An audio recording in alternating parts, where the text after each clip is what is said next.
Hello, hello, welcome to number 28, and as you can see, I have put everything in dark mode. I have a dark theme, we got a dark mode. I did have one person that wanted light mode back, to which I will say, I'm sorry, but a lot of people seem to enjoy the dark mode, so I think we'll be sticking with this going forward. We'll be all dark mode all the time, which someone did point out that my videos generally do come out at times for a lot of the world where it's not during the daytime because I tend to release them in like the afternoon, here in LA. So a lot of the world that's not quite daytime hours. So I think we'll stick with dark mode unless people start to ask for something else. But yeah, let's get right in there.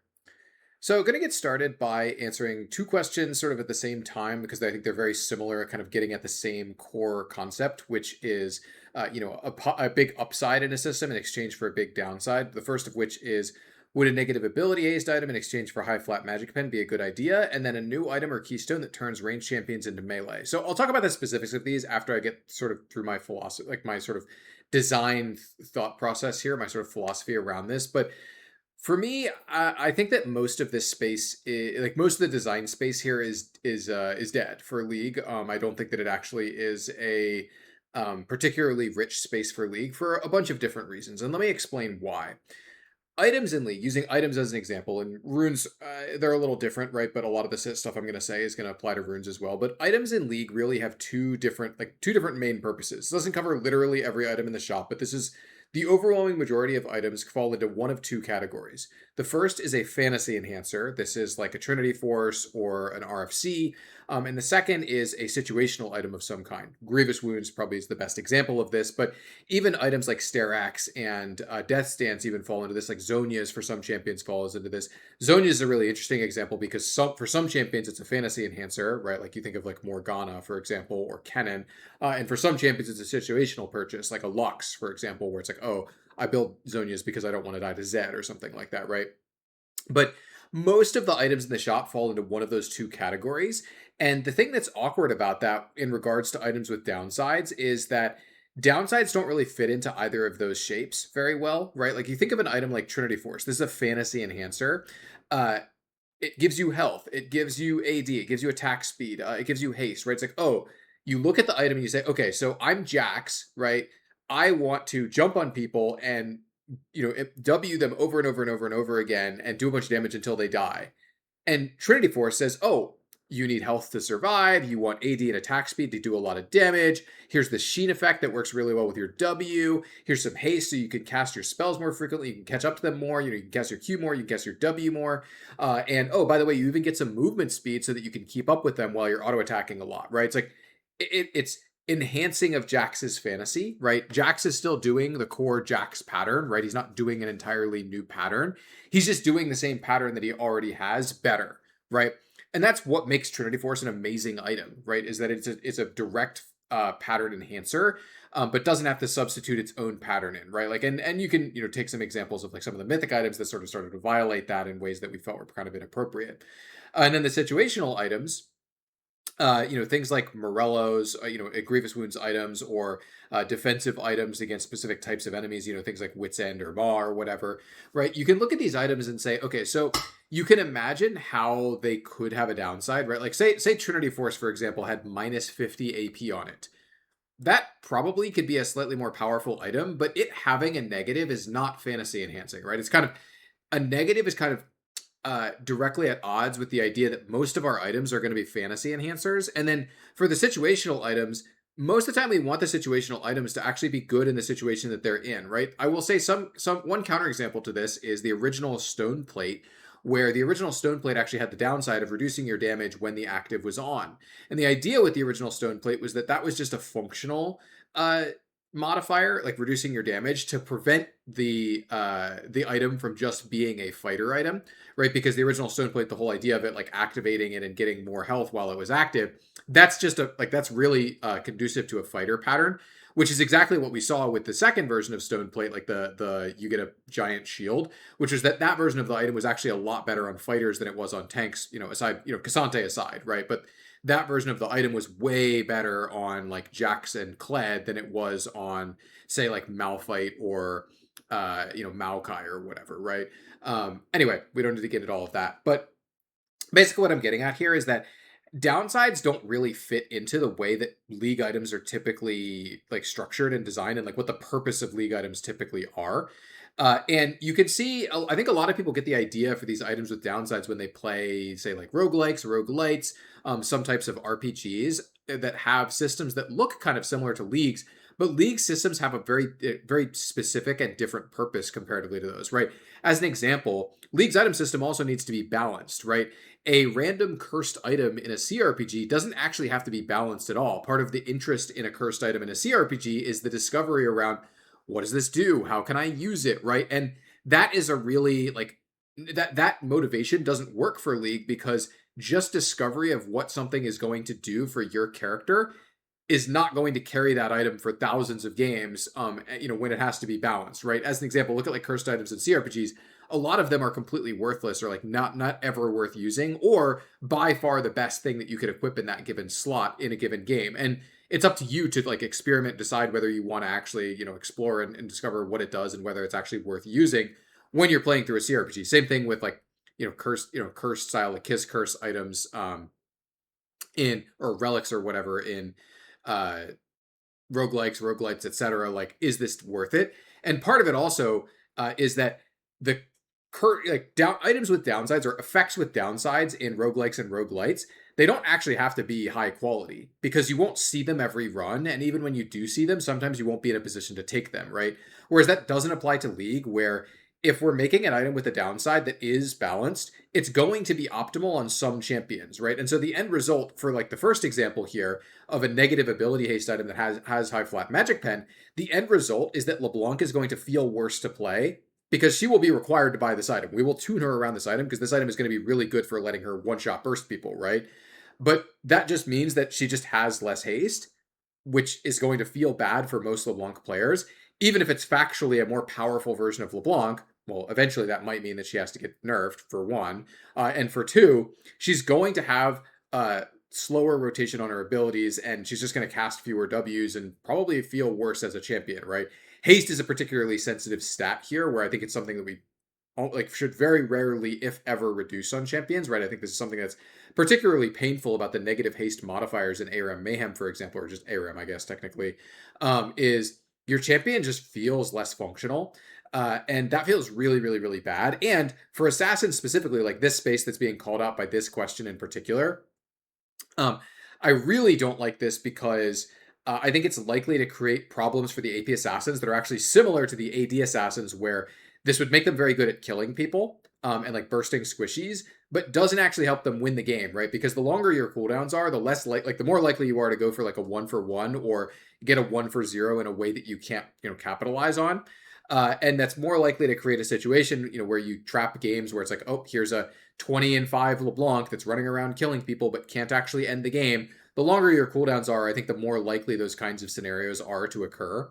And so I'm really opposed to this, like this shape in particular. The second one of turning ranged champions into melee, I think the biggest barrier here, even beyond all of the stuff that I'm talking about, is that our ranged kits are not structured to be melee, right? Like you look at someone like a Samira or a Graves, right? Like primary users of Draw Your Sword in ARAM Mayhem and Arena, and sure, they're really powerful when they're melee, but they're also really kind of uninteresting in a lot of ways, right? Like Samira loses a lot of the nuance and interest in her kit if she can't ever get any stacks from range. Same thing with Graves, like all of the interest and nuance around like what like when when you can deal damage to someone and like how you play a fight, a lot of that goes away, and Draw Your Sword washes that out by being just absolutely insanely powerful, right?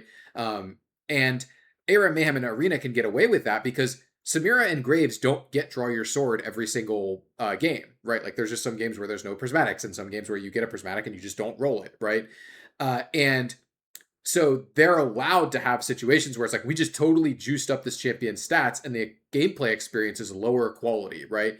And that's the same as like, say, Ectoplasm in Slay the Spire, where Ectoplasm gives you more energy, which is very powerful, but comes at the downside of saying you can't gain gold, which for the most part entirely cuts off all of the shops in the game and all of the shop gameplay, which is, I think, a really important, really good core loop for Slay the Spire, that like you sometimes go to a shop and it has something that you want or it doesn't have the exact thing that you want, and you have a lot of choice over what you're buying from it.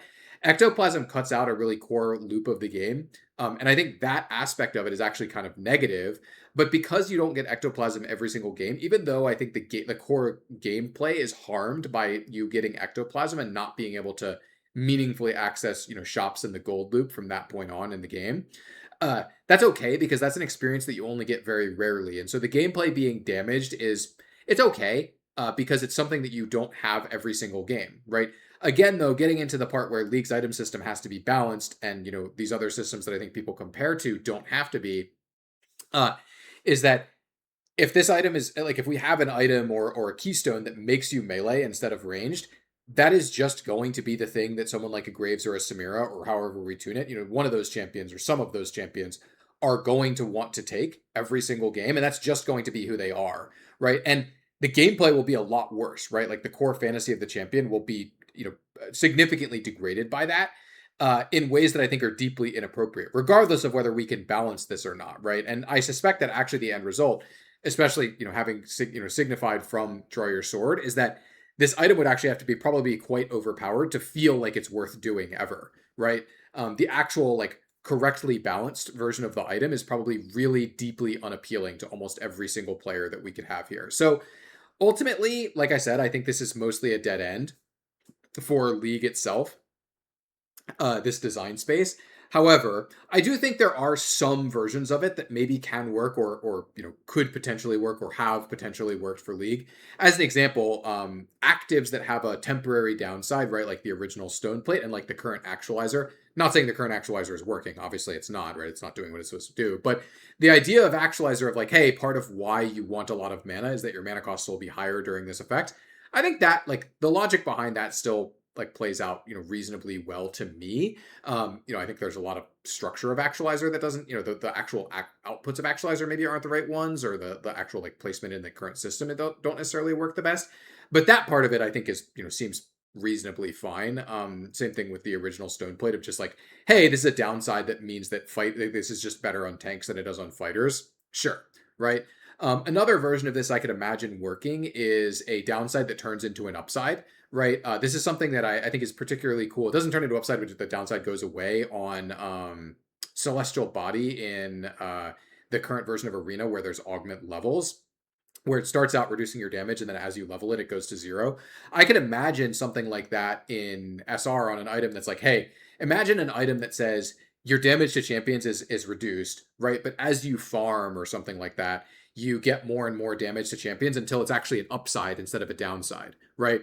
And that item, like that shape, is really appealing to a set of champions that we have in the game that really like not interacting early, farming it up, and then becoming powerful later on, right? Like Nasus, for example, is a champion that has that pattern already, and that would actually be pretty fantasy enhancing for him if he was willing to undergo a penalty in order to get a payout later, right? And that could be pretty fantasy enhancing, I think, and fit into that. There's some AD carries as well, like Sivir, for example, that I could, imagine having that paradigm. And so I think there are some versions of downsides on items that could be compelling to fit into League systems.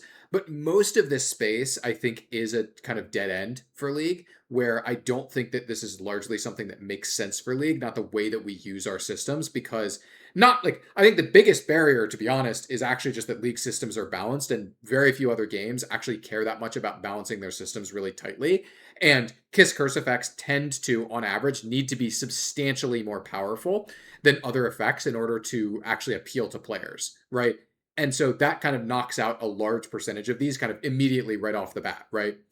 Uh, then when you move even past that, it's like, okay, how does League leverage its systems?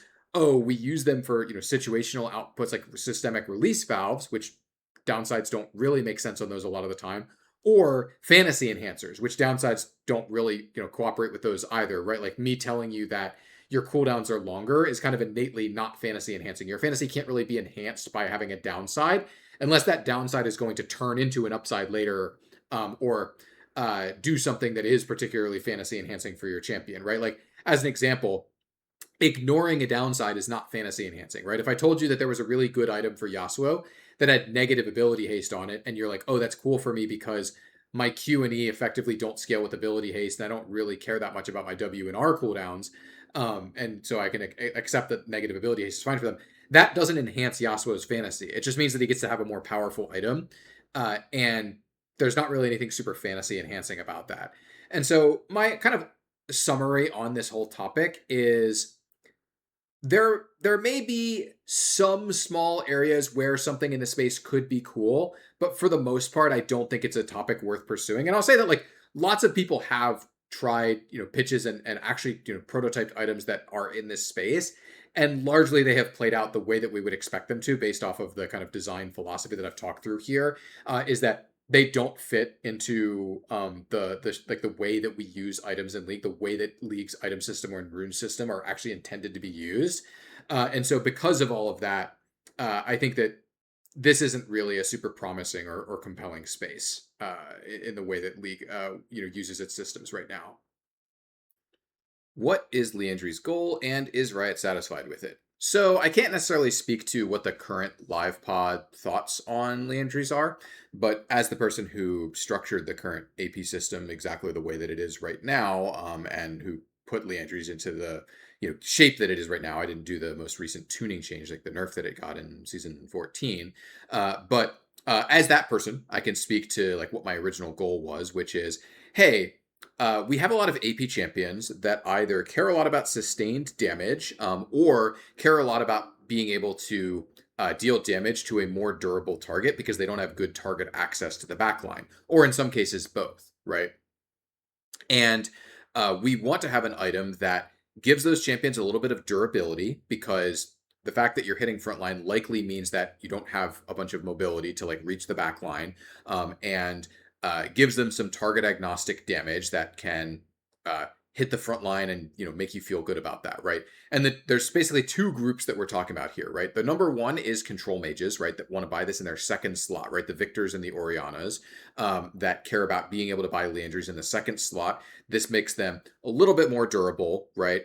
And allows them to interact favorably with the front line a lot of the time, but makes them actually a little bit worse comparatively to buying a bunch of AP at damaging backline, right? They're right now on live, Oriana can build a Luden's Shadow Flame build or a Blackfire Torch Leandry's build, right? And they're both valid, right? And they're both good in different situations. And I think it's valuable that we have those different two paths available to her of I'm going to hit the front line and I'm just going to be a control mage that's going for that, or I'm going to go for the big wombo combo one shot Oriana build. And I think it's great that both of those can exist at the same time.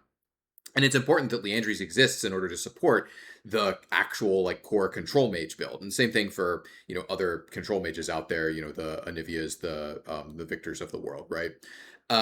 And then Leandries also exists as a first or second item for some of our dot champions, especially melees, right? Like the Lilias and the Rumbles and the Singed. Of the world, as well as like the brands out there and the Zyras, right? That they have a similar effect where they just kind of indiscriminately want to vomit damage on like the whole enemy team. And so they want to have target agnostic damage and a little bit of durability so that they can get close enough. Because those champions, generally speaking, have lower range, right? Some of them are literally melee, right? Like Rumble, even though his laning phase is kind of ranged like, he is still a low range character, especially in larger scale fights. And so it is actually important for him that he has some durability on his items to help him function. Same thing with Lilia, right? Where she has a somewhat range pattern, but it's a very low range pattern, right? She will take damage doing that, and it's important her items have some survivability on them. That's what the health is for. And of course, all of this is kind of backed by the fact that the pattern on Leandries is backloaded, right? You only get the 6% damage amp after 3 seconds. And 6% damage amp doesn't sound like a lot, but it is actually pretty powerful, right? And so currently, the Leandries that we have in the game does a good job of supporting all of those things. I do think that there is an area where Leandries maybe falls a little bit flat. To me, I think it would be nice if maybe we could reduce the health on the item by like 25 or 50, or even increase the cost by like 100 or something and give it back some of the AP that was removed from it in Season 14 when we nerfed it from 70 to 60 AP. Because to me, I think when I look at some of the champions like Udyr and Lilia, for example, I actually think they're a little bit low damage on their first item. I think the first item spike is actually really important for a lot of these champions, that their first item spike is pretty powerful. In some cases, like Udyr, for example, the reason why it's important that his first item spike lets him deal a lot of damage is that he's not going to build more damage afterwards. And so his first item damage spike has to be pretty good, because he's going to build a bunch of tank items after that.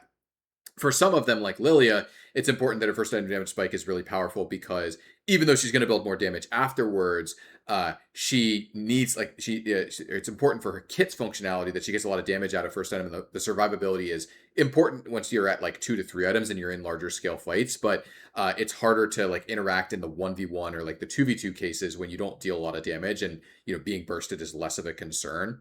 And so I do wonder if we're supposed to maybe shift, give Leandries a little bit more damage and a little bit less survivability, or a little bit higher cost or something like that.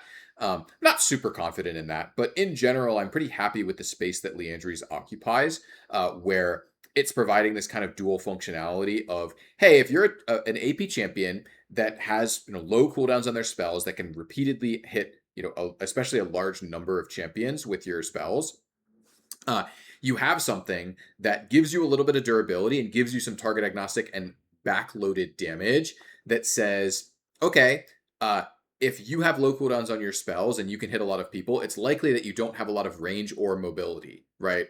And so therefore, we need this combination of effects to make that make sense for you in the item system, and to enhance that fantasy that you have. Kind of to talking to the previous point that I was making, is like, this is a fantasy enhancing item, right? Like, oh, I hit people a lot, or I hit people really frequently, very easily without, needing to keep hitting them, right? Like, this is like Brand passive or Lilia passive. And this item synergizes really well with that. Like, I stack up my, the damage amp. I get enhanced damage on, I get to keep the burn up on people a lot. And then I have a little bit of survivability to make sure that I can actually get in range to do all of this stuff that I want to do and survive that, right? And so in general, I'm pretty happy with Leandries right now. Again, not saying it's perfect. Like, maybe maybe it could have 5 or 10 more AP, and we could figure out exactly how to do that. The previous version was obviously just like one of the best items in the game, and was really powerful, and was even pulling some champions that probably shouldn't have been interested in that item into it, like Diana, for example. I think has some of the pattern, stuff of like, sustained damage, right? But it doesn't have the, I actually hit a lot of people and, want to enhance, synergize with the burn, etc. And so I think the state it was in before it was nerfed, it did make sense to me to reduce the power of the item for sure. But I'm not 100% confident that this is like exactly the right stat line for the current game. And I do think that there is maybe a little bit of room for improvement somewhere. But hopefully that answers the question to the point that they were getting at. How is internal playtesting conducted? So this is a really interesting question, and actually from the moment I saw this question, I was considering making an entire full separate video about this question. I'm going to give a shorter answer here, but please let me know in the comments, which I do read, by the way. But please let me know in the comments if you would be interested in a longer video about this, because it's a pretty expansive topic. There's a lot to talk about here. I am not going to get through everything in this particular video, because I'm going to give what I consider to be like a longer answer for a Q&A, but not not the full answer that I would give if I was actually answering this to like the fullest degree here. But yeah, let me know if you're interested in that, because it's just one of the things that I think about. I have a lot of things that I think about for video topics. I'm not saying I'll definitely do it, but if a lot of people are interested, I probably will. Anyway, so how is it conducted? So there's a number of playtests on League gameplay that go on a regular basis. I'm going to be sort of talking about the sort of general case, not the specific case of like what is exactly happening, right now or during this exact time period, right? I'm going to talk about the general case, like of like what the normal state is, because sometimes like SRT, for example, the Summoner's Rift team will be really heavily focused on testing, this particular type of content, because that's what's, releasing really soon. And so, playtesting will be done differently at different times or whatever. I'm going to talk about the general case, right? Not the specifics for League gameplay. So there are a number of tests that happen on a daily basis, like a very regular basis. Most teams test in the morning and in the evening. Like 2 tests a day at least. Some teams test more, some teams test less. Some teams have a common occurrence of like they're going to cancel a test under these conditions. But the ones that are running really regularly are DPT, which is the Champions Team playtest. DPT is an awful name, and we really need to stop using it. I just mention it because that's what a lot of people call it. Like if you if you go to August stream, he'll often, I think he'll sometimes call it DPT and not Champions Team playtest. DPT is like a really old terminology for design playtest, which makes absolutely no sense because that's not like, both the SRT test and the Champions Team playtest are design playtests. So it makes no sense.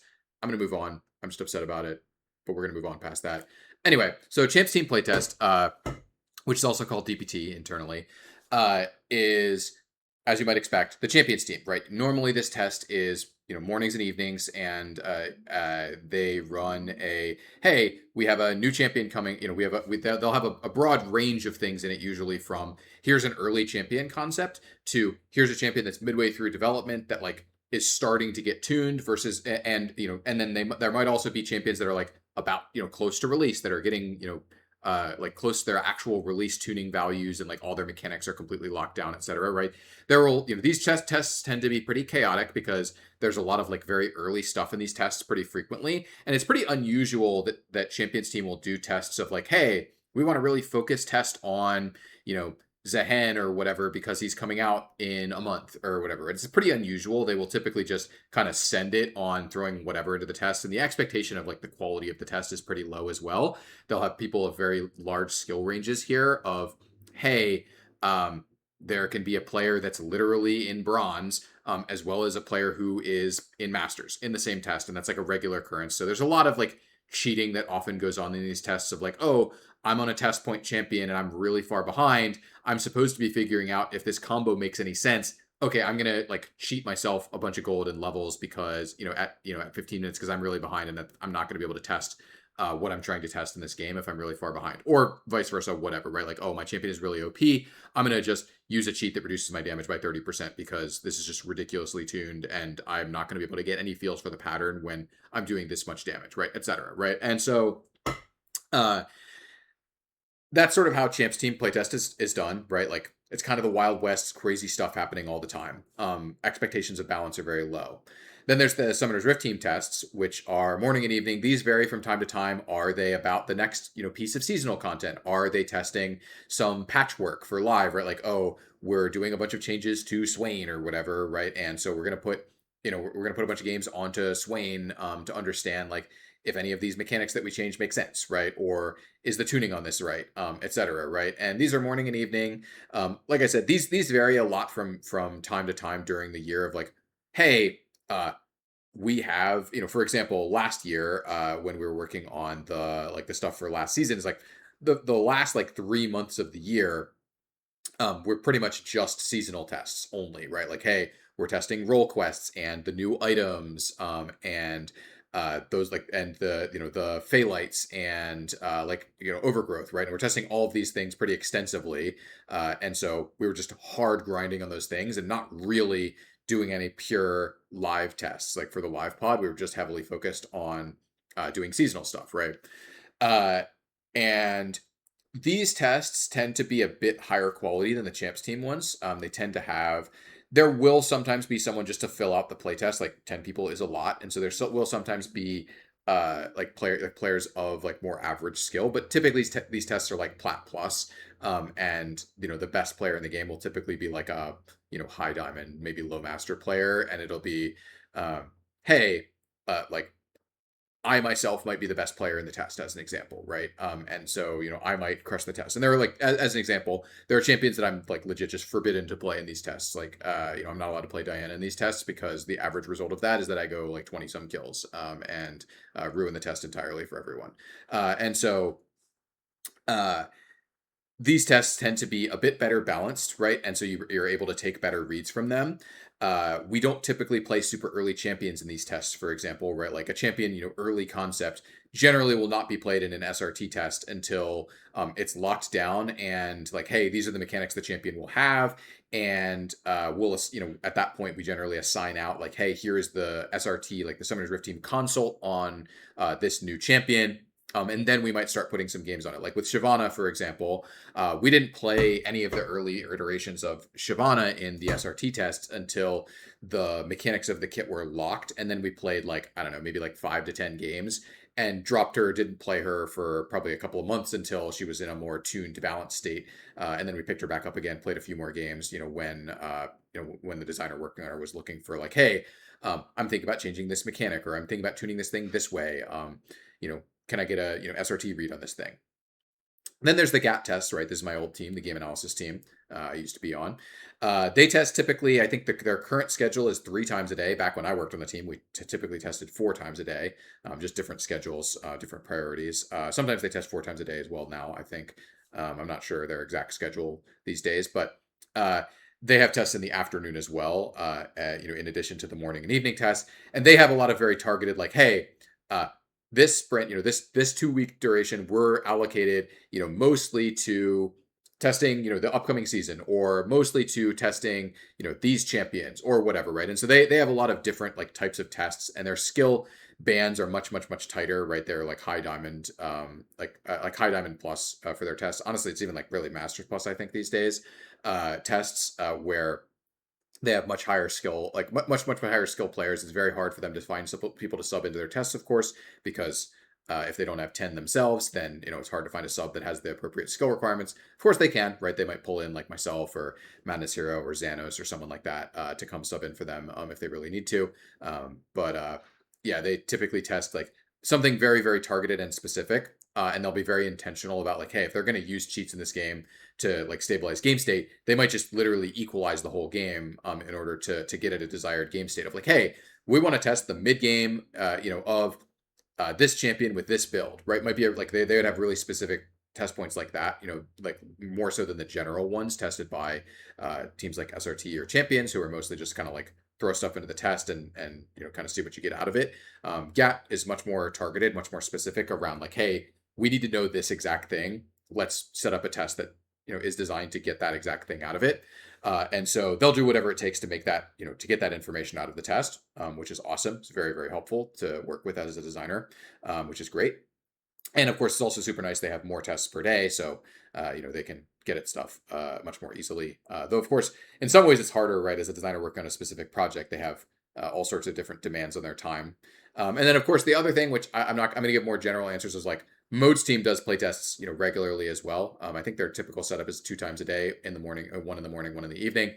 But what they're testing, varies wildly based on just what modes they're working on at the time. Like, hey, were like for example more recently it's like, hey, they were testing ARM Mayhem like 1.5 times a day. I think it was they tested Mayhem in the morning and then sometimes in the evening if they needed extra test coverage. I think that's what it was. I'm not 100% sure, but I don't know as much about those because I never play in those playtests. I've never been on the modes team, and so I've like very rarely subbed in. Like I probably subbed into a modes team playtest like less than 10 times total in my life, despite working on League for like 8 years. So I have not subbed into very many modes tests, so I'm not as familiar with them.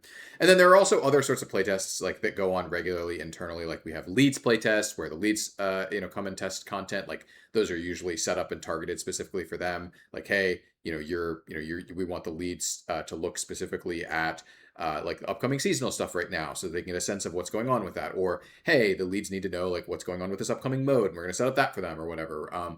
There's also art playtests, which I don't know that much about, where the artists will get together and actually run their playtests of like, hey, we're working on this upcoming skin, or we're making VFX for this new champion, and we need to get a like really good read on how these actually like play out in game, right? I'm not sure how regularly they do those. I'm not clear on that, but I do know they have them. And then there's also external playtests, right? We bring in. I guess this question's about internal playtesting, but I'll just mention this quickly of like, hey, sometimes when we have a new champion, or actually every time we have a new champion, we'll bring in like external people to playtest. Like, hey, uh, here's a bunch of like mid assassin mains, and we're gonna bring them in to playtest like Locke or whatever, right? Or hey, here's a bunch of top fighter mains, we're gonna bring them in to playtest Zahen. And I'm not exactly sure how they go about doing that, like getting those people together, but they do get them in and they bring them in. Usually it depends on how, like what kind of project it is, how much we bring in, how frequently we bring people in and what skill level we ask for, right? That's different. And also there's internal playtests that are similar to this, right? Like as an example, if we're making a new champion and we really want feedback from, say, like a specific type of player, we might have a specific playtest set up for like, I'm trying to think of an example that I like of one of the ones that I worked on for like the Volibear VGU, for example. At one point, we brought in a bunch of people internally at Riot that were just like juggernaut players, and we were like, okay, hey, you're a Darius player, you're a Garen player, whatever, right? Like, even people who worked on like Valorant or whatever, right? Not necessarily even people who worked on League, but we just got together a bunch of players and said like, hey, we're gonna have you play Volibear and try this out. Like, how do you like it, right? Like, do you think this works for you? And also people who played the current, like the existing Volibear, right? Like we brought in, like Whitrock, for example, who's a designer who works on TFT. Huge Volibear player. And we brought him in and had him try out the Volibear VGU. Stuff like that, right? We do all that kind of stuff all the time. because it's valuable. And so, yeah, hopefully that's a good rundown of like the general stuff on how internal playtesting is conducted. Like I said, I'm not going to go even more in depth, right? This has already been a pretty long answer to a question for a Q&A. I could keep going. There's a lot of stuff to talk about here, like the details and like how, like what's valuable and like how we change game state and like how we set things up, et cetera, et cetera. I'm not going to get into all of that because, like I said, way too much time for a Q&A. But if you're interested, let me know. I could maybe potentially make a video about that at some point in the future. True damage reduction item. This person was talking about playing tanks and not having an avenue to deal with true damage. And my answer to that pretty much immediately is that from a design perspective, like from a structural game perspective, right? I'm not talking about the play experience. I'll talk about that in a second.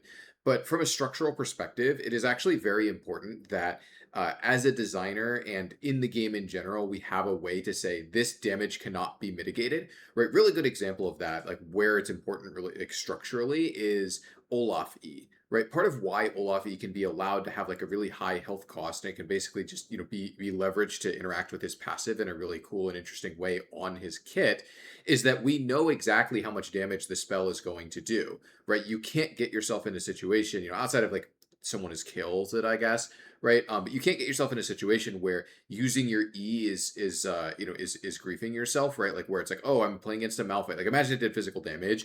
You can get yourself in a situation where you're just not supposed to use your E, and that's not actually a consideration we want for that kind of spell, right? What we want that spell to be is I pay this much life in order to deal this much damage, and that's the end of it, right? That's all you have to consider. And the interest and the like the gameplay around Olaf's kit is supposed to be in other areas. Now that's not the only way that we use true damage, right? As an example, the current Umbral Glaive and the current Bastion Breaker have true damage on them that it's not actually critical for the purposes of those items that their damage is true damage. I'm mostly using it there for visibility, and I think that there's a reasonable argument that maybe we've used visibility increasing true damage because it's just a different like damage color, and that's easy to recognize. Like, oh, that's different from what was happening before. It's possible that we have overused that a little bit, though. Personally, I find most of the cases there to be relatively innocuous because the damage amounts are fairly small. But in general, though, I do not think that we should have a true damage reduction item. That's what health is for, right? In much the same way that like max health damage, you can mitigate most of it by getting resistances, right? It's like if you're a 6,000 HP Cho'Gath. And you're saying, damn, it sucks that I'm getting owned by this Bork. Well, guess what? You can just buy a bunch of armor and the power of the Bork will go down significantly. Conversely, if you're Malphite or whatever and you have 500 armor and you're getting owned by true damage like Olaf E or something like that, you can say, okay, well, I should just go buy a bunch of health, right? I should buy a health skewed item. And I will say, in the later slots, there aren't a lot of great items to do that for tanks. Like there aren't amazing later slot health items, and so maybe there's a little bit of a gap there that we could maybe try and close to help that out. But if the concern is specifically like percent max or percent missing HP true damage, the answer that I have to that is those spells are supposed to be able to kill anyone, or like those effects are supposed to be able to damage and kill anyone, right? Like things like Fiora passive, things like Vayne W, things like Garen ult. The intent behind those effects is that they are deeply target agnostic, and it doesn't matter whether they're hitting a tank or hitting a squishy. They do the same amount of that person's percentage amount of that person's health. Now, I think it's important that those effects can exist in League. I don't necessarily think that it's important that they are exactly tuned the exact way that they are right now, right? Like as an example, I'm not making any claims about whether they're exactly tuned the right amount in the current game, right? It's possible that actually it would be better for the game and better for Fiora, for example, that like we could reduce the AD ratio on her passive a little bit and give her AD ratio somewhere else, right? On her Q or her E or something, right? And it's possible that with Vayne, for example, we're supposed to give her like more AD on her ultimate and her W is supposed to do slightly less damage or something like that, right? I'm not saying these are good or that I necessarily think this is something that we should pursue, but there is a difference between the mechanic being important and the mechanic being tuned exactly correctly, right? We know that true damage is a relatively sensitive lever that can easily go wrong, right? It's a very dangerous, very powerful thing to have in the game.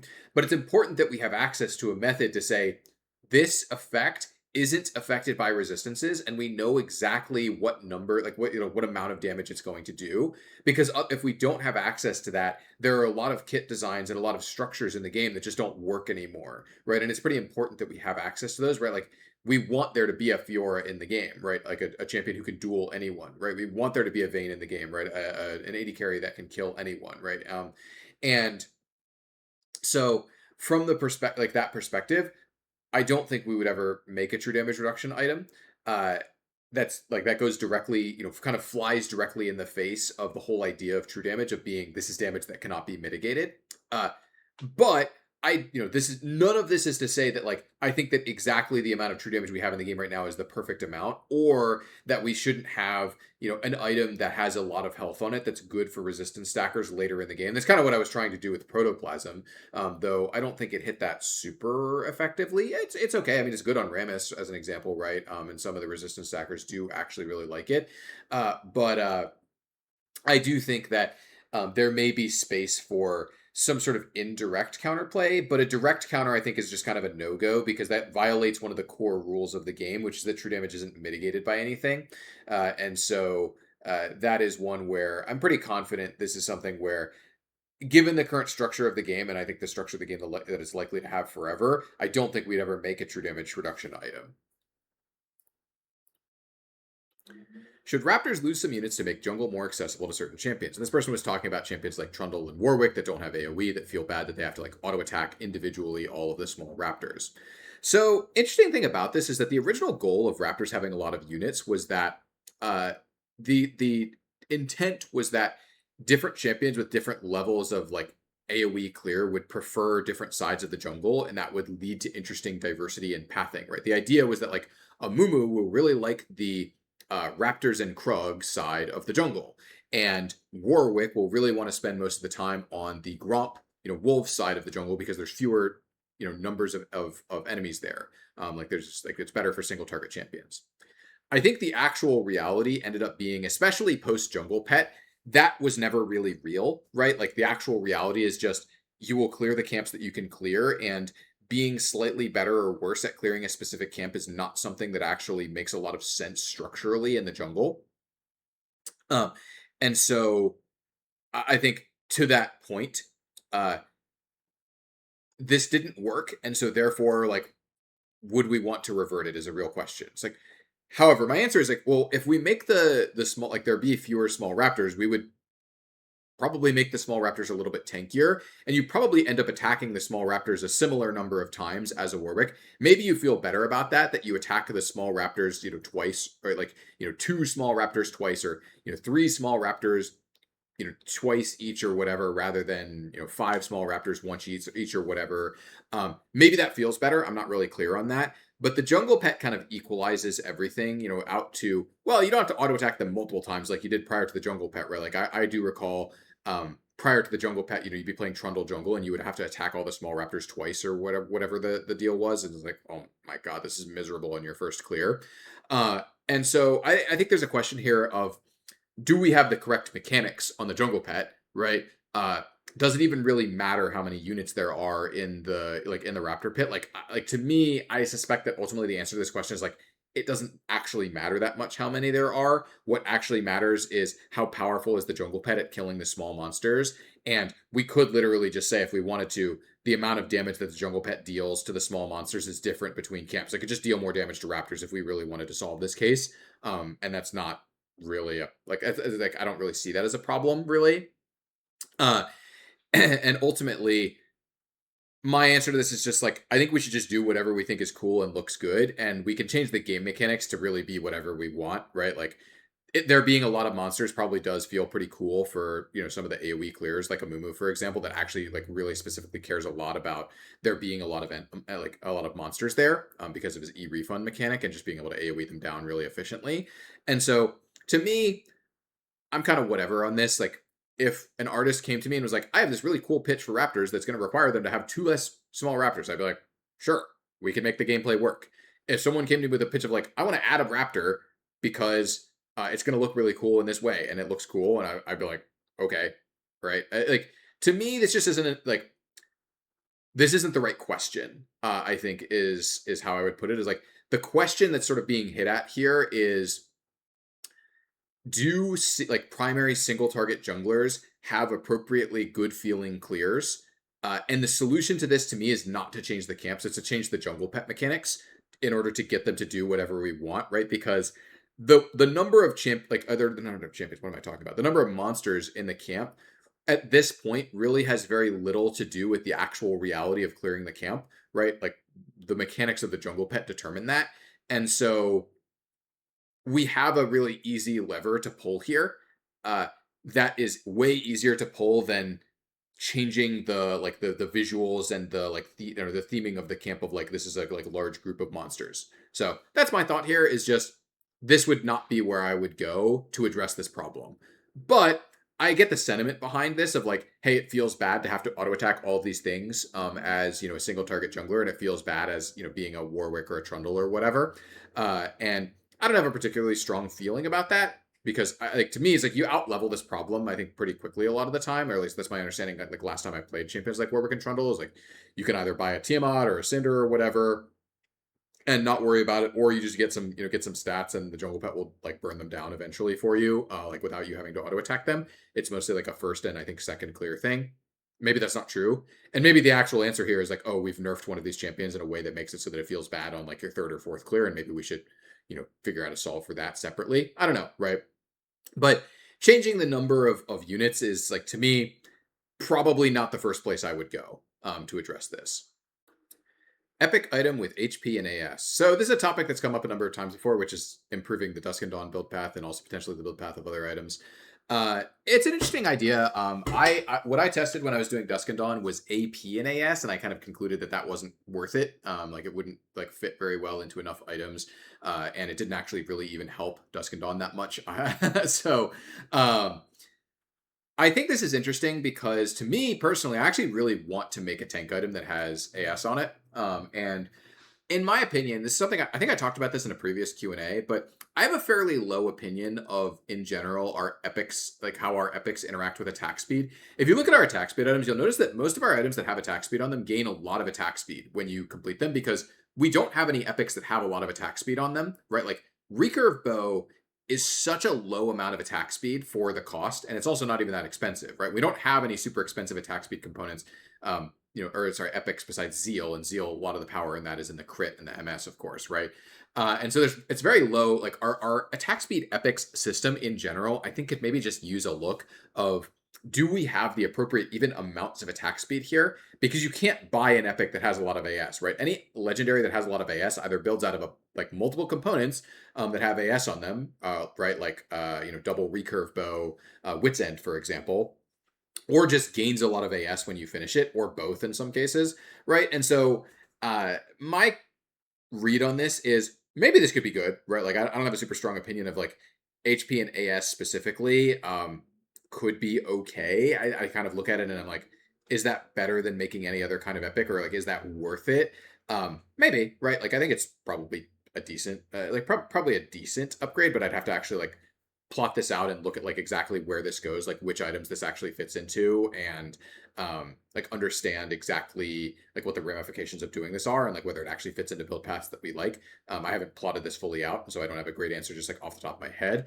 But ultimately, I think the actual answer I have is our AS epic items, I think, just need a deeper look at where's AS supposed to come from in our systems, because currently the answer is like kind of nowhere, which is why I think like look at our Zeal, like the Zeal items, for example. It's like most of them just have these like weird, awkward like build paths, like a random scout slingshot or like double dagger in additionally like added onto them, like Phantom Dancer, for example. It's very awkward. I think we need a bigger like epic that has more AS on it. Maybe that's supposed to be Recurve Bow. Maybe that's supposed to be scaled up, like more like older versions of Recurve that were more expensive. Maybe it's supposed to be something else. Maybe Stinger is supposed to make a return or something like that. I don't know, right? I think this is a space that I haven't fully deeply thought through, but I'm identifying, I think, a larger problem than the one that was stated out here of like, hey, there's some items that have HP and AS that feel a little bit awkward to buy. I agree, but I think the root problem here isn't the lack of an HP AS item. That might, an epic item, that might be a good solution, right? But I think there's another solution, which is, or sorry, not another solution. There's another problem statement that is deeper here of just, I think our AS, like basic and epic items, are not like structured correctly, right? We just don't have anything that provides a lot of AS, which is weird. And so we don't have the correct build paths there. And this might be a good solution, right? Maybe not. I'm not entirely confident in that. Return of Will of the Ancients with or without aura. So this is a case where this comes up occasionally, and one of the things I want to say as a disclaimer before I get into it is that I do think a lot of people have kind of rose-tinted glasses on this one. Will the Ancients existed in a world where there were very few AP items and almost no AP items that made sense to build in early slots. And so when people tell me about things like Woda Kennen, I'm like, yeah, Kennen had nothing to buy, right? Like Zhonya's was not a rushable item, and Protobelt didn't exist, and there was just legit nothing for this champion to buy. And we also kind of forced a bunch of champions into it, right? Like Mordekaiser and Vlad back then had such high health costs in their spells that they had to have Spell Vamp or they just didn't function anymore, right? And I am kind of dubious of the shape a bit, in the modern day, just because the old Woda, particularly, even whether it had the aura or the non-aura version, right? Because there was a Spirit of the Spectral Wraith, which was basically just Woda without the aura, which Vlad bought right in season 4. But regardless of which version we're talking about, I am pretty suspicious of the item shape in general. Of course, lots of things have changed since then, right? But a lot of the things that I can clearly identify as like would have an impact on who the users are and like how the item would exist structurally in the current game are clear negatives of, yeah, we've just built a bunch of, like, we've made a bunch of items that actually just make sense to buy in early slots for AP champions, such that I can't really imagine this outweighing anything that like Kennen is buying, for example, right, in his early slots. Anyway, but to get at this actual item though, one of the things I think different people have different things that they want out of this item or things that they imagine getting out of this item. But this, like, Spell Vamp is a battle mage stat, right? Like, in much the same way that Lifesteal is not really a like melee fighter stat, right? It's much better on ranged carries that will always have access to the ability to like hit someone because they're ranged, right? Like Draven is probably the best user of Lifesteal in the game, or like Samira, right? Like one of these ranged champions that has like a sort of face tanky, like lower range, but I'm still ranged pattern. Ultimately, those are the like best case users of lifesteal, and then like champions with the very special interactions with lifesteal in their kit, like Aurelia, for example, right? But ranged champions use these effects better than melees, right? Which is why I put a Omnivamp split on Riftmaker, and maybe that wasn't necessary, right? But that was the reason why I put it on there, is that a champion like Cassiopeia is going to use Spell Vamp really well, because if you ever take damage on Cassio, you're always dealing damage as long as you're in range, and you have a lot of you have a lot more effective range than a melee champion like a Gwen or something like that, as an example, right? And so Spell Vamp is a very battle mage skewed stat on an AP item, and regardless of whether it's Spell Vamp, Omnivamp, right? That's not actually important to me.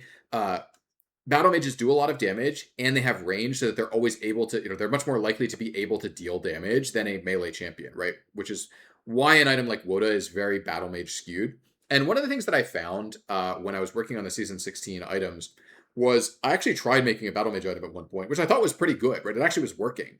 And we just decided to move away from it because the actual answer was like, well, you have a functional battle mage item. Cool.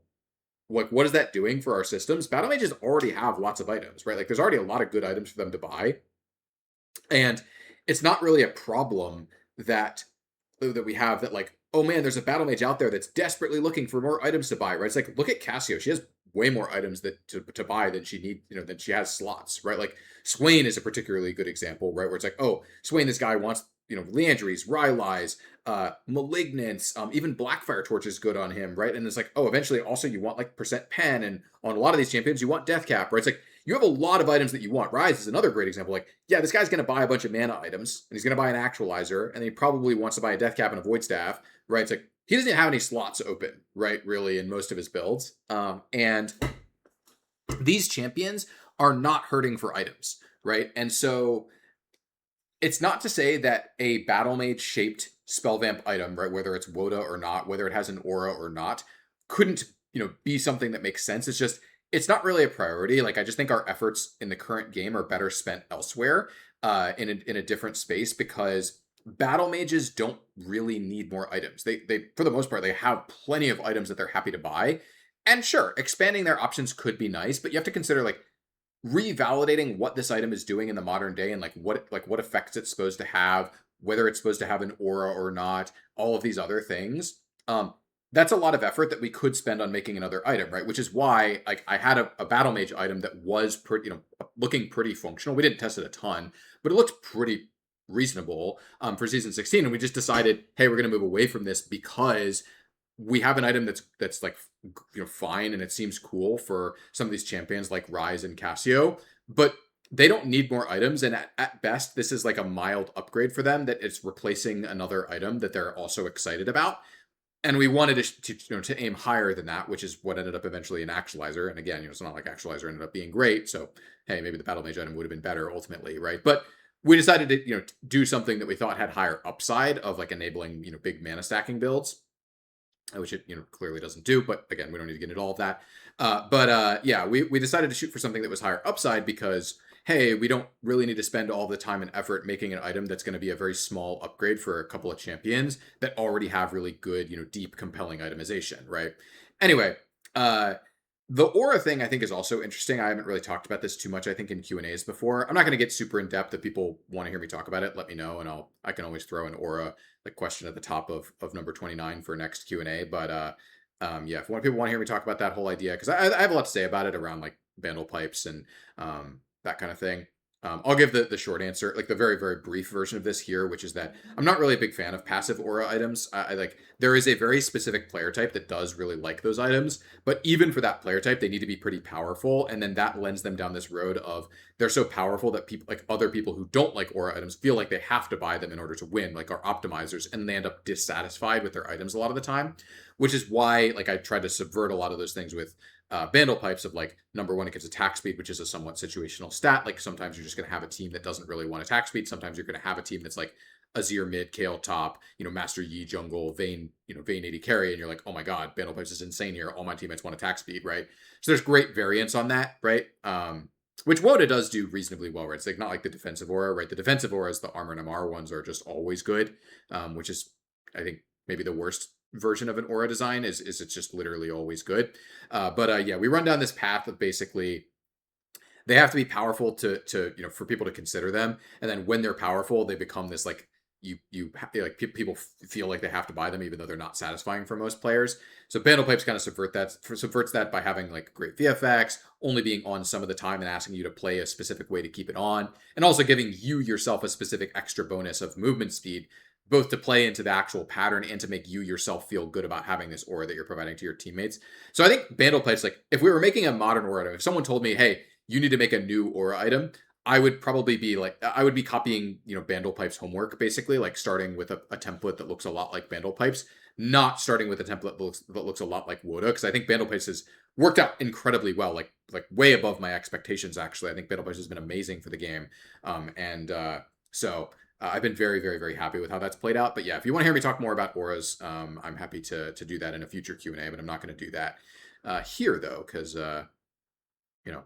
that's not really what this question was getting at. But yeah, that's kind of my thoughts on Woda. Is it's maybe like there's maybe a version of it out there that's decent, but it just doesn't seem like it's the kind of item that is worth spending a lot of time on, because battle mages have great builds right now, for the most part, and they have lots of items that they're happy with. And so I think our efforts in the item system are just better spent elsewhere, is kind of my perspective on that.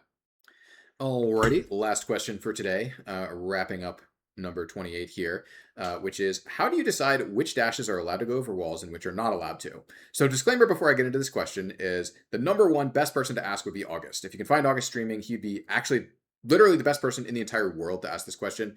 He's definitely the person who spent the most time like working in this space and thinking about this space. As he worked on champions over the years. It's definitely something that was not, I think, super deeply considered, until probably like, I don't know, I want to say like 7 years ago, maybe closer to like 5 years ago. So I don't remember exactly where this was, but like the champions team, especially August, did a lot of experimentation around like walls going over or not going over dashes around that time period, that I think was really interesting to see. And I think there were a lot of learnings from that. Again, I'm not the expert here, but I'll give you my sort of brief rundown. Is generally speaking, we want to appropriately cost things. And so dashes that are very, very high frequency and very, very low cost of like to your combat pattern typically aren't allowed to go over walls. Two really good examples of this are Mbessa Passive and Vain Tumble, right? Where these spells don't like they're very low cooldowns and they're very low cost. And they're generally not allowed to go over walls because they come at a very low cost to the combat pattern of the champion, right? Compare that to something like Jarvan's EQ. It's like, okay, for Jarvan to EQ over a wall, he's making himself quite vulnerable, right? Like if there's someone over that wall or like someone flashes after him or dashes after him or whatever, he's going to be at a really big disadvantage, right? Because he just used two spells in order to do that. And if he's a laner, right? Not that that's been a thing for a while, but like if he's a laner, there's a lot of mana cost as well, right? Whereas like Mbessa, for example, is like there's no permanent cost. And that's I suspect that, I don't know this for sure, but I suspect probably the reason why Kled's E1 is not allowed to go over walls structurally is probably because he's a resourceless champion, and that was just like a theory at the time of like, hey, this probably shouldn't go over walls because this champion's not paying a sufficiently high cost for doing this. I don't know that for sure, but that's my guess. In general, though, dashes that already have targeting restrictions, right? Like Kled E is a really good example of this. Kled E1 is not allowed to go over walls, but Kled E2 is, because Kled E2 can only be used to go to a unit, right? And so it makes a lot of sense that if your dash is like targeted or has a bunch of restrictions around its use case, like Yasuo E, for example, that dash can go over walls because, hey, you already have to pass the targeting restrictions check in order to get this thing to do the thing. We probably don't need extra restrictions of going over a wall. And so it's mostly free target dashes that aren't allowed to go over walls. And it's mostly dashes that have like a very, very low cost or are very low cooldown, like that aren't allowed to go over walls, right? As an example, when we made this version of Wukong with the dash on his W, the reason why his W was not allowed to go over walls originally was that it was believed it wasn't a sufficiently high cost to his combat pattern. Even though the cooldown was pretty long, the idea was like, well, his combat pattern is mostly about EQ and R, right? His W isn't a critical part of his combat pattern. It's just how you get in range. And so if you use the W to get over a wall, that was considered at the time like, hey, maybe it's too messed up as a jungler for him to be able to W over walls and still be perfectly prepared for combat in a way that a champion like Jarvan isn't, right? Like Jarvan can EQ to get in a weird position to gank you, but if he does that, he either has to wait a bunch of time for his EQ to come back up or gank you without his EQ, which is obviously a huge cost to pay. Whereas Wukong wasn't paying that cost. Now, of course, we wrapped back around on that and we said, hey, actually, Wukong, you can just W over walls. That's fine, because what we found was that like top Wukong was at the time a lot better than jungle Wukong. Now, we probably could reconsider that again today, because I think we've done a lot of balance changes because of Jungle Wukong that may or may not have a lot to do with the W going over walls. It's not clear to me whether that's the case or not. That have made, I think, top Wukong feel sad. Jungle Wukong is still, I think, where he's played mostly. But I think we've made top Wukong feel a little worse because of some of the balance changes he's gotten. Not really running that down specifically. But ultimately, a lot of it just comes down to how do we want the champion to be powerful, right? What strengths and weaknesses do we want them to have? And do we think they're paying an appropriate cost for going over walls, right? As an example, I think that if we had done our due diligence around this, we probably wouldn't have let Aatrox E go over walls, right? Like, I suspect that if we had really deeply considered this initially around like, okay, what are the trade-offs here around like what the champion is giving up, what they're losing in order to use this? Should the champion have this ability? Should the champion not have this? I suspect that Aatrox E is probably a case where we probably would have said, actually, this champion isn't supposed to go over walls. He already has a lot of powerful tools. He has a big movement speed steroid to get away from people on his ultimate. He has the ability to like actually like knock people up and like space people while he's running away from them with his QE combo. He has a lot of tools, and his E is actually a fairly low cooldown spell, especially the version that had 2 charges of it, of course. And I suspect that we would have probably concluded, if we had done our due diligence there, hey, structurally speaking, this probably isn't correct. Now, I'm not saying we're going to take this away from Aatrox now. I just think that's the kind of thing where if we deeply considered it, which we didn't at the time, we would have maybe made a different decision, right? This is something that was very contentious in Mbessa's development, for example, and eventually the call was made, this will not go over walls because we don't want to have different versions of the dash. For example, that was something that was on the table for a while of like, oh, actually the W dash can go over walls and it's like further or whatever, right? But the regular dashes can't. And then the decision was like, eventually became, We want all the dashes from Ambessa passive to be the same. If they're all the same, she's not really paying a big cost, and she'll just be insano in all jungle fights, and she'll just be able to like escape it, very very easily in the jungle whenever she interacts there. Um, Kind of similar to a Callista, except Callista is not the kind of champion that wants to go into jungle fights in the first place. She can dash over a lot of walls, but that requires more specific setup than what Ambessa needs, etc., etc. Anyway, we don't need to get into all of that, right? Part of the thing is that Callista requires a target to dash, or she has to use her Q cooldown, and so it's more, considered to be more acceptable for her to burn those to get dash over a wall. Whereas Ambessa can just, Q the air, or E the air, W the air. She can literally use all of her spells on the air, go over wall. Anyway, but yeah, a lot of it just comes down to, my perspective on it is, are they paying an appropriate cost to their combat pattern, or to, in some some resource or whatever, right? Are they paying an appropriate cost?